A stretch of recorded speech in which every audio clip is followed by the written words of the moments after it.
This is the ultimate slow travel dream. 1 month in South Korea allows you to move past the neon lights of Seoul and discover the misty mountains, the ancient dynasties, and the rugged coastlines that most tourists miss. Since you asked for a deep dive, here is a comprehensive 30-day grand tour of Korea itinerary, including logistics, cultural survival tips, and a day-by-day breakdown. Part 1. The Survival Toolkit. Pre-departure.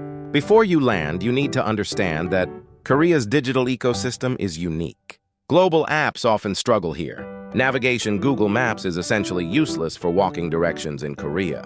Download Naver Map or Kakao Map. They are precise down to the centimeter. Translation Papago is significantly better than Google Translate for Korean. It handles honorifics and slang with much more grace. Connectivity.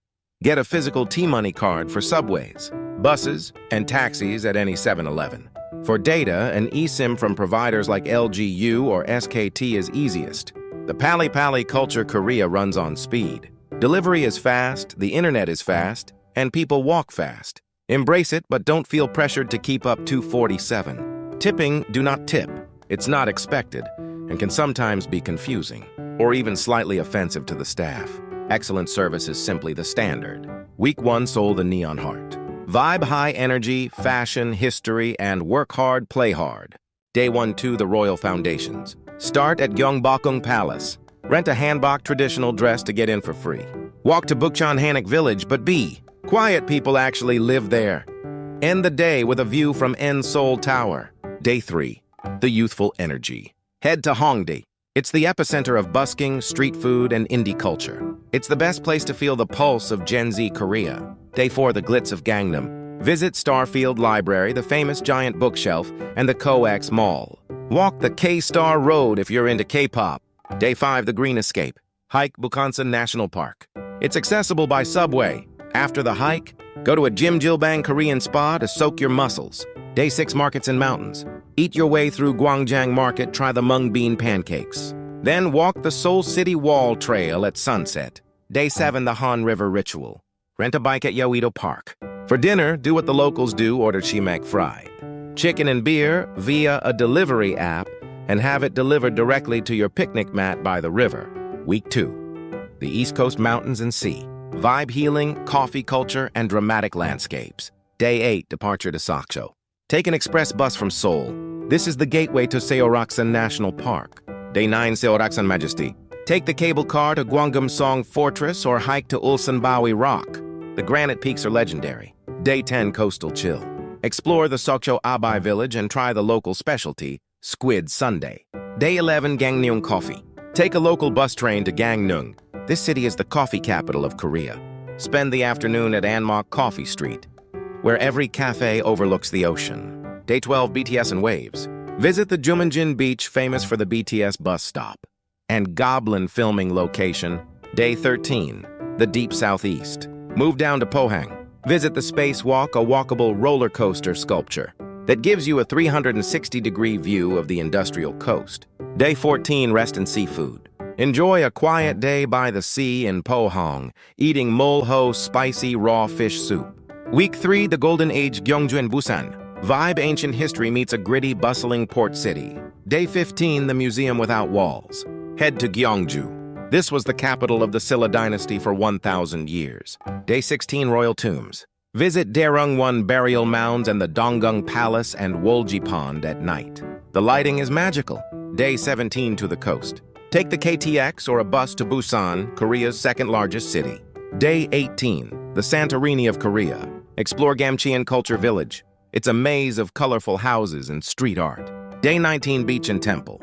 Visit Haedong Yeonggungsa, a rare temple located right on the rocky coast. End the day at Haeundae Beach. Day 20, Jagalchi Market. Experience the raw energy of Korea's largest seafood market. If you're brave, try the Sanekji Long Arm Octopus. Day 21, Night Views. Head to the Bay 101 for the city skyline, or take the Marine City Yacht Tour for a spectacular view of the Gwangan Bridge. Week 4, the Southern Seoul and Jeju Island. Vibe gastronomy, traditional lifestyle, and volcanic wonders. Day 22, the food capital. Travel to Jeonju.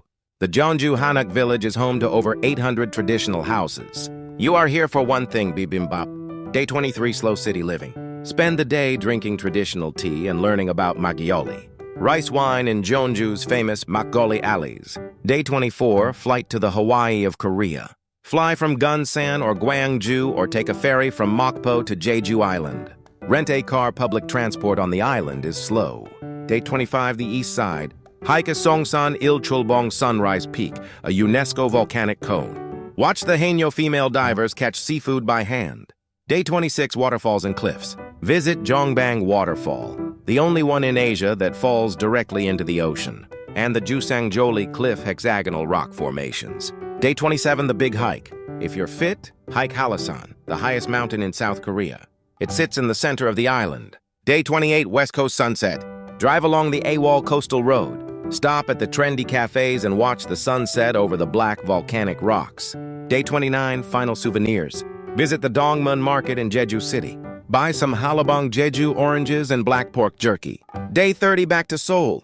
Fly back to Gimpo Airport. Spend your last evening in Myeongdong for some final skincare, shopping, and street food before heading home. A note on gastronomy: the must-eats. You cannot leave Korea without mastering these 4 categories. The grilled samgyeopsal pork belly. It's a communal ritual. Wrap the meat in lettuce with garlic and samjang. The stew kimchi jjigae, or sundubu jjigae soft tofu stew. This is Korean soul food. The street tteokbokki spicy rice cakes and odeng fish cake broth. Best eaten standing up at a red-tented stall, pojang matcha. The fermented. Every meal comes with banchan side dishes. Don't be afraid to ask for refill, it's free. Cultural etiquette to keep you out of trouble. 2 hands. When giving or receiving anything, money, a drink, a gift, use both hands. It's a sign of respect. The silent subway Koreans generally don't talk loudly on public transport. Keep your phone on silent and your voice low. Trash cans are surprisingly hard to find on the streets. Carry a small bag with you and dispose of it at convenience, stores, or your accommodation. Shoes off. This applies to homes, some traditional restaurants, and even some guest houses. If you see a pile of shoes at the door, take yours off.